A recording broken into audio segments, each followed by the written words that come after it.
Welcome to my channel. ఇప్పుడు వచ్చేసి Calcutta versus Chennai super Kings IPL match review చూద్దాం. ఇక్కడ స్టార్టింగ్లో కలకత్తా బ్యాటింగ్ వచ్చింది. అదే స్టార్టింగ్ నుంచి కలకత్తా బ్యాటింగ్ సరి ఆడలేదు, స్లో ఆడుతున్నారు. స్కోర్ వచ్చేసి టోటల్ 137 ఫర్ 9 చేశారు. సునీల్ నారాయణ వచ్చేసి 27. నెక్స్ట్ శ్రేయస్ అయ్యర్ వచ్చేసి 34 వరకు ఆడాడు అంతే. దేశపాండే వికెట్స్ బాగా తీశాడు, 3 ఫర్ 33. నెక్స్ట్ ముస్తఫిజర్ కూడా బౌలింగ్ బాగానే వేశాడు, 2 ఫర్ 22. టైట్ బౌలింగ్లో వీళ్ళు 137 వరకే చేయగలిగారు.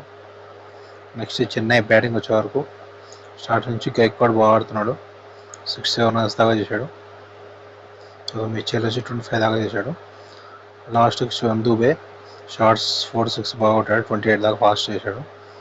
అట్లా 17 ఓవర్స్లో చెన్నై గెలిచేసింది match. 1/7 wickets Chennai.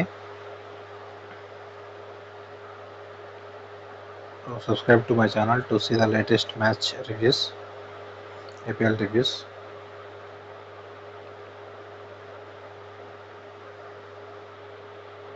CSK bowling and batting రెండు బాగానే ఉన్నాయి.